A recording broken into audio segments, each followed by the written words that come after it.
Hey there gaming enthusiasts, and today it's While the Iron Hot. These simulation games I've played tend to cover various aspects like Stardew Valley, for example, which puts us in charge of a farm where we perform various related activities. However, while the Iron's Hot offers another type of experience, moving away from crops and farm animals, except for a nice ox, and focuses on crafting, specifically blacksmithing, and truth be told, it's somewhat refreshing. Taking as our protagonist a wandering blacksmith, we'll explore a world of master craftsmen. We'll take up commissions and complete minigames as we seek to forge our own legend. The plot begins with our protagonist, whose name is customizable, looking for a place to prove his blacksmithing skills to the world. As fate would have it, we find ourselves in the land of Ellian, where the legendary craftsmen have been honoring their skills for years, and who are waiting for us to judge our worth.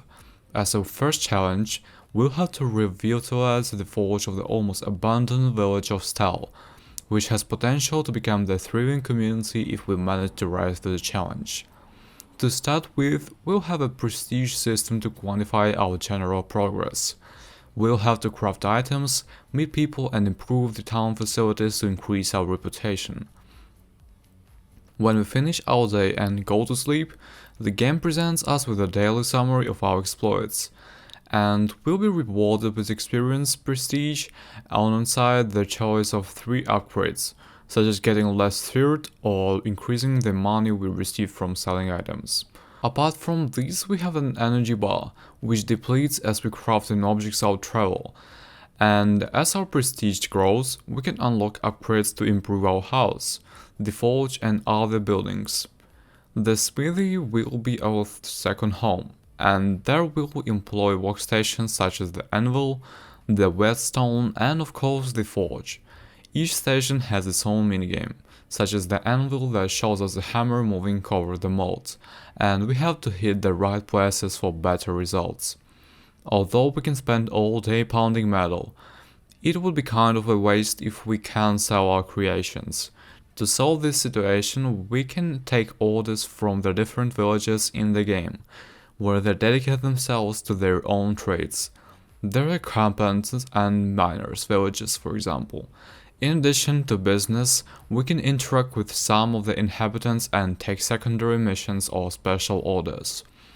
To move from Stal to these villages, we'll travel around the world a map where we can explore, mine and cut down trees, obtaining the resources as we go.